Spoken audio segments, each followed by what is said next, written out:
بات چل رہی تھی امام بخاری رحمۃ اللہ علیہ کے مسلک کے تعلق سے. ہم نے عرض کیا تھا کہ امام بخاری رحمۃ اللہ علیہ کے مسلک کے بارے میں 4 اقوال ہیں. پہلا قول یہ ہے کہ امام بخاری رحمۃ اللہ علیہ مجتہد مطلق تھے. علامہ ابن تیمیہ، علامہ انور شاہ کشمیری وغیرہم نے اسی کو پسند کیا. دوسرا قول یہ بتایا جاتا ہے کہ امام بخاری رحمۃ اللہ علیہ شافعی المسلک تھے، اور اس کی دلیل یہ پیش کی جاتی ہے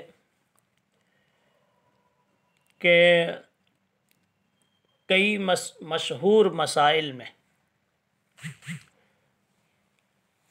امام بخاری رحمۃ اللہ علیہ شافعی نظر آتے ہیں. اور یہ بات نواب حسن خان قنوجی نے ابجد العلوم میں لکھی ہے. مثلا وہ کہتے ہیں کہ رفع یدین، آمین بالجہر، ان مسائل میں امام شافعی رحمۃ اللہ علیہ کے امام بخاری موافق ہیں. اور دوسری بات جو امام تاج الدین سبکی کے حوالے سے پیش کی تھی کہ انہوں نے یہ دیکھا کہ امام بخاری کے کئی اساتذہ وہ شافعی ہیں، اس لیے ان حضرات نے امام بخاری کو شافعی المسلک قرار دیا. علامہ ابن قیم کی تحقیق میں امام بخاری رحمۃ اللہ علیہ حنبلی المسلک ہے. صحیح بات یہ ہے کہ امام بخاری نہ تو شافعی ہیں نہ حنبلی ہیں، بلکہ مستقل مجتہد مطلق اور امام الفقہ ہے. علامہ طاہر الجزائری، علامہ انور شاہ کشمیری، علامہ ابن تیمیہ اور حضرت شیخ زکریا رحمہ اللہ کی یہی تحقیق ہے. اور رہ گئی بات جو نواب صدیق حسن خان وغیرہ نے جو بات کہی کہ مسائل مشہورہ میں امام بخاری رحمۃ اللہ علیہ امام شافعی کے ساتھ ہیں، تو یہ مسائل کا توافق ان کے مسلک کی تعیین میں دلیل نہیں بن سکتا. اس لیے کہ اگر اس کو بنیاد بناتے ہیں تو ہم یہ بھی دیکھتے ہیں کہ کئی اہم مسائل میں امام بخاری رحمۃ اللہ علیہ امام ابو حنیفہ رحمۃ اللہ علیہ سے موافقت رکھتے ہیں. مثلا عدم الوضو من القبلہ کا مسئلہ ہے، تسمیہ بالسر کا مسئلہ ہے، عدم قیام المقتدی الواحد بحذاء الامام کا مسئلہ ہے، اور بھی بہت سے مسائل ہیں جس میں امام بخاری رحمۃ اللہ علیہ احناف کے ساتھ نظر آتے ہیں. اس لیے مسائل میں توافق یہ مسلک کی دلیل نہیں بن سکتا. رہ گئی بات علامہ تاج الدین سبکی کی کہ انہوں نے کہا کہ کئی شیوخ بخاری شافعی ہیں، لہذا آپ بھی شافعی ہوں گے. تو جواب میں یہ کہا جا سکتا ہے کہ کئی اساتذہ امام بخاری کے حنفی ہیں، کئی شیوخ حنفی ہیں، اور شیوخی نہیں بلکہ شیوخ میں جو ممتاز اہمیت کے حامل ہیں وہ بہت سارے ان میں حنفی ہیں، شیوخ حنفی ہیں، شیوخ کے شیوخ حنفی ہیں. مثلا عبداللہ ابن مبارک رحمۃ اللہ علیہ، یحییٰ ابن سعید القطان رحمۃ اللہ علیہ یہ حنفی ہیں. اسی طریقے سے مکی ابن ابراہیم نیز ابو عاصم النبیل یہ حضرات بھی حنفی ہیں، اور امام بخاری رحمۃ اللہ علیہ کے شیوخ میں اور ممتاز اور کبار شیوخ میں ہیں۔ مکی ابن ابراہیم جب درس دیتے ہیں تو امام ابو حنیفہ سے احادیث بیان کرتے کرتے یہ بول پڑتے ہیں، قال الامام ابو حنیفہ عن الامام ابی حنیفہ۔ جب اس طرح کی بات ان کی زبان سے لوگ سنتے، امام ابو حنیفہ کی عظمت کا پتہ چلتا۔ ایک مرتبہ ایک کوئی متشدد المزاج انسان تھا، کوئی متعصب تھا، اس نے یہ کہہ دیا حدثنا عن ابن جریج ولا تحدثنا عن ابی حنیفہ۔ تو مکی ابن ابراہیم جو امام بخاری رحمۃ اللہ علیہ کے ثلاثیات کے استاذ ہیں، جو بڑے اہم استاذ ہیں، تو انہوں نے کہہ دیا، یعنی حضرت مکی ابن ابراہیم نے ناراض ہو کر کے اسی وقت سخت بات کہی اور حدیث کا درس چھوڑ دیا اور کہا کہ ہم آپ جیسے تمہارے جیسے حمقا کو حدیث بیان نہیں کیا کرتے، تم میری مجلس سے نکل جاؤ۔ اس بنیاد پر اس کو اس مجلس سے نکال دیا گیا۔ بہرحال بتانا یہ مقصد ہے کہ امام بخاری رحمۃ اللہ علیہ کے استاذوں کو دیکھ کر اگر آپ کو کوئی شافعی کہتا ہے تو امام بخاری کے اساتذہ کو دیکھ کر کے امام بخاری رحمۃ اللہ علیہ کو حنفی بھی کہا جا سکتا ہے۔ امام بخاری رحمۃ اللہ علیہ کی تصنیفات کا تذکرہ ہم آپ کے سامنے مختصر طور پہ کرنا چاہتے ہیں کہ امام بخاری رحمۃ اللہ علیہ کی یہ کتاب جو صحیح بخاری کے نام سے مشہور ہے، اس کے علاوہ اور بھی حضرت کی چند کتابیں ہیں، مثلا الادب المفرد، یہ ان احادیث کا مجموعہ ہے جو احادیث اخلاق پر مشتمل ہے۔ دوسری آپ کی کتاب ہے جزء رفع الیدین۔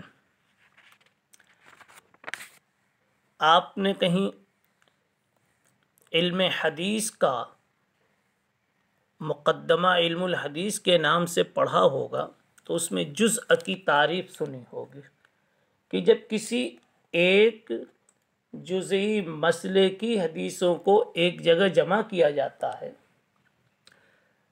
تو اس مجموعے کو جزء سے تعبیر کرتے ہیں۔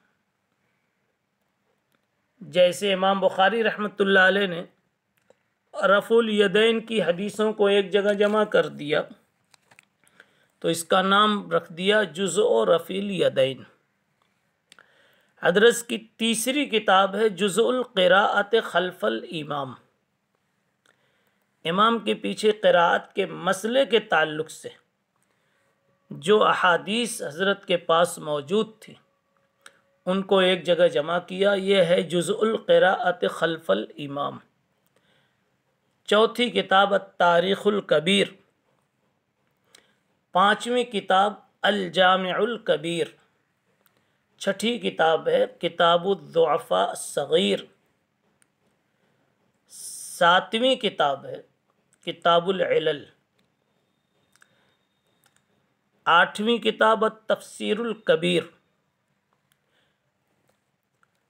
اور نویں کتاب ہے کتاب الصحابۃ والتابعین، بلکہ یوں کہیے قضایا الصحابۃ، کتاب و قضایا الصحابۃ والتابعین۔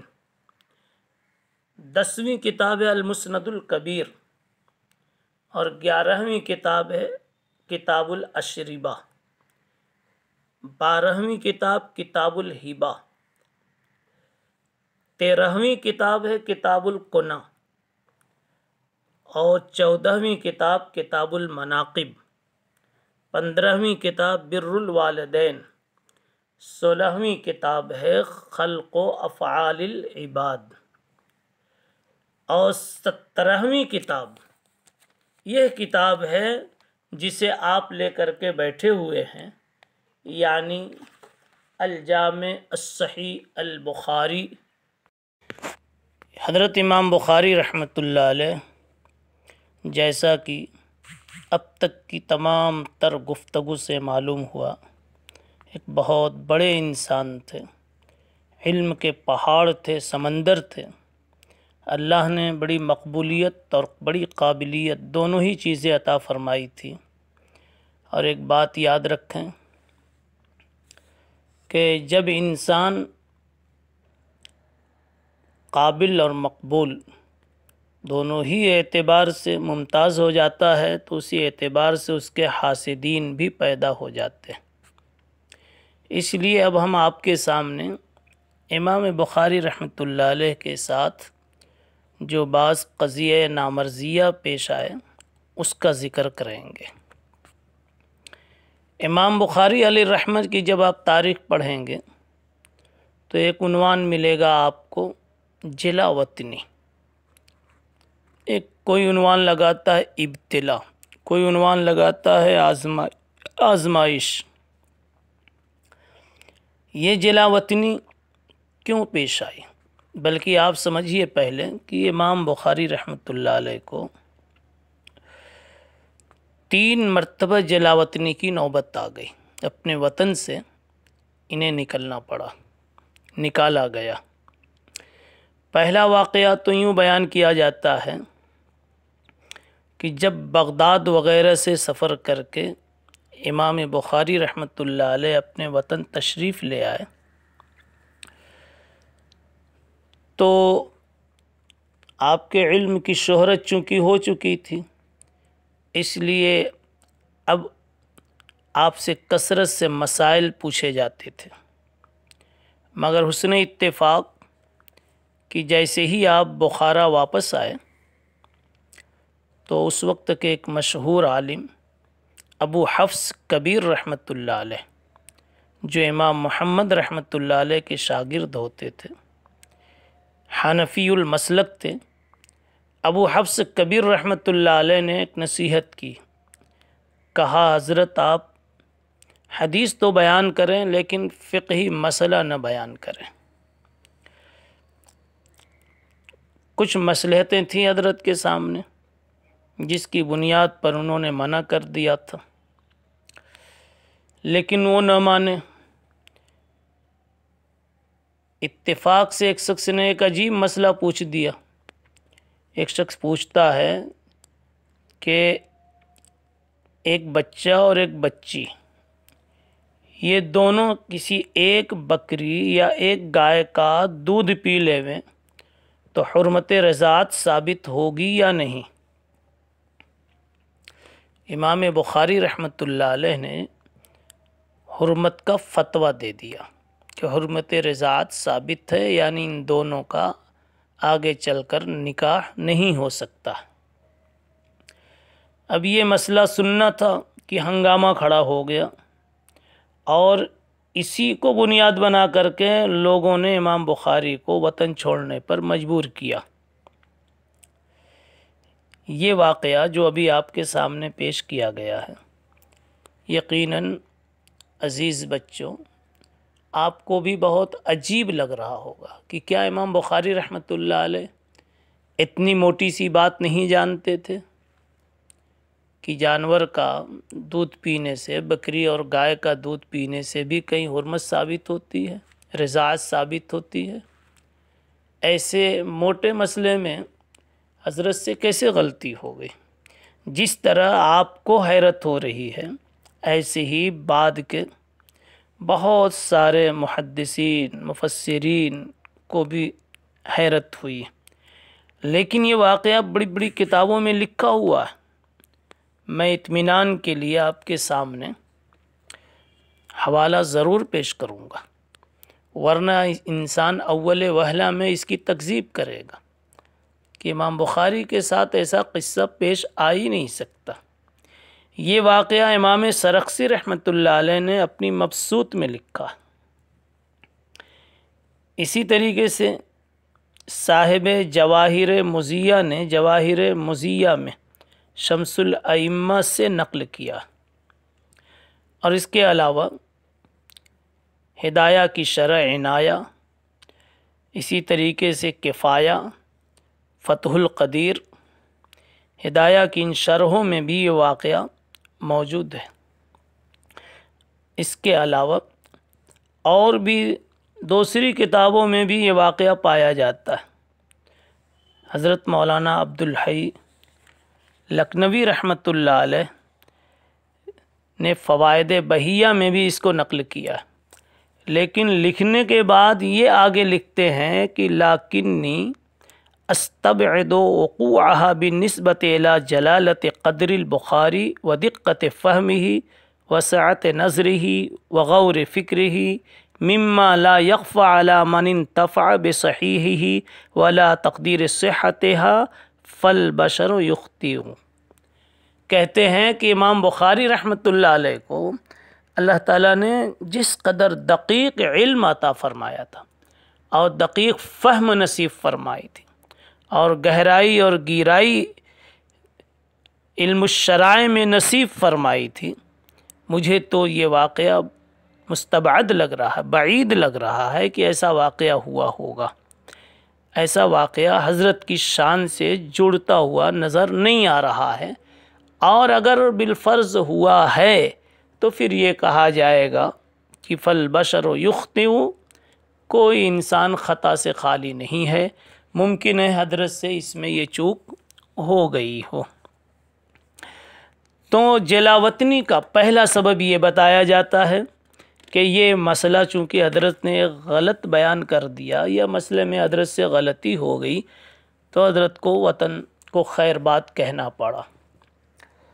دوسری جلاوطنی وہ اس بنیاد پر ہوئی کہ اس زمانے میں نظریاتی مسئلے بہت چل رہے تھے، عقائد کی بنیاد پر اختلافات بہت چل رہے تھے۔ ایک دقیق مسئلہ چل رہا تھا کہ الایمان مخلوق ام لا، ایمان مخلوق ہے یا نہیں۔ چنانچہ امام بخاری رحمۃ اللہ علیہ نے اس سلسلے میں اپنا صاف مسلک ظاہر کر دیا کہ الایمان مخلوق، جبکہ کچھ دوسرے حضرات ایمان کو غیر مخلوق مانتے تھے۔ اب عوام میں مخلوق میں اختلاف کی شکل بن گئی۔ اب یہ ہوا اختلاف کہاں سے ہوا، کس کی وجہ سے ہوا، دو پارٹیاں ہو گئی، تو شدہ امام بخاری رحمۃ اللہ علیہ پر یہ ضرب آتی گئی اور یہاں سے بھی آپ کو نکلنا پڑا۔ یہ دوسری جلاوطنی ہوئی۔ تیسرا قصہ یہ پیش آیا، اور تیسری مرتبہ جلاوطنی اس طرح سے ہوئی کہ جب امام بخاری رحمۃ اللہ علیہ 250 ہجری میں نیشاپور تشریف لانے والے تھے، تو وہاں کے ایک بڑے محدث امام زہلی محمد ابن یحییٰ الزہلی نے اعلان کیا کہ کل محمد ابن اسماعیل بخاری تشریف لا رہے ہیں اور ہم لوگوں کو استقبال میں جانا ہے۔ امام مسلم رحمۃ اللہ علیہ راوی ہیں کہ امام بخاری کا اتنا زبردست استقبال ہوا کہ کسی حاکم کا بھی اور کسی دوسرے عالم کا بھی کبھی ایسا استقبال نہیں ہوا تھا۔ بہرحال حضرت تشریف لے آئے اور ایک محلے میں قیام ہوا۔ امام زہلی نے اپنے شاگردوں کو یہ ہدایت کر دی تھی کہ حضرت سے علم عقائد کا اور علم کلام کا کوئی مسئلہ نہیں پوچھنا۔ ممکن ہے ہمارے ان کے درمیان کوئی اختلاف ہو، اس لیے کہ علم عقائد میں اس وقت کثرت سے اختلافات ہو رہے تھے، ممکن ہے ہمارے خلاف کوئی بات کہہ دیں تو پھر دوسرے لوگوں کو شاید ناحق خوشی کا کوئی سامان مل جائے۔ ممکن ہے کہ ناصبی، رافضی، جہمی، مرجیہ ان کو خوشی ہو جائے، کوئی ایسی بات وہ ان کی بات سے نکال لیں۔ بہرحال امام زہلی نے اپنے شاگردوں کو منع کیا کہ حضرت کا اکرام تو کیا جائے لیکن اس طرح کا سوال نہ کیا جاوے۔ لیکن عجیب بات ہے کہ انسان کو جس چیز سے روکا جاتا ہے اسی کے کرنے کا زیادہ حریص ہوتا ہے۔ الانسان حریص فیما منع۔ ایک شخص نے برسر مجلس ہی پوچھ دیا کہ حضرت القرآن کلام اللہ، القرآن مخلوق ام غیر مخلوق، قرآن مجید کے سلسلے میں آپ کیا فرماتے ہیں؟ حضرت نے اس پر جواب، پہلے تو حضرت نے جواب نہیں دیا، حضرت کو معلوم تھا کہ شاید اس کی وجہ سے کوئی فتنہ ہو جائے، حضرت نے جواب نہیں دیا، لیکن پھر جواب دے دیا القرآن کلام اللہ غیر مخلوق وافعال العباد مخلوقہ والامتحان بدعہ۔ حضرت کی یہ جب رائے سامنے آئی تو کئی لوگوں کے خلاف یہ رائے ہو گئی۔ یہی امام زہلی جنہوں نے امام بخاری سے سماع کی ترغیب دی تھی، اور جب یہ دیکھا کہ حضرت کے علم کا اتنا شہرہ اور اس قدر حضرت کے علمی قدر و منزلت ہو رہی ہے، تو پھر خود انہوں نے ہی امام بخاری پر تنقید کی تدبیریں اختیار کی، اور لوگوں میں ایک شور برپا ہو گیا اور لوگوں میں اختلافات کی شکلیں بن گئی۔ تو اس کے بعد مجبوراً امام بخاری رحمۃ اللہ علیہ کو اس مرتبہ بھی وطن چھوڑ کر کے دوسری طرف جانا پڑا۔ بہرحال خلاصہ یہ ہے کہ امام بخاری رحمۃ اللہ علیہ کو 3 مرتبہ جلا وطنی کی نوبت آئی۔ اللہ تعالیٰ کا اپنے محبوب بندوں کے ساتھ آزمائش کا کچھ ایسا ہی معاملہ ہوتا ہے۔ اللہ تعالیٰ حضرت کو جزائے خیر عطا فرمائے۔ وآخر دعوانا ان الحمد للہ رب العالمین۔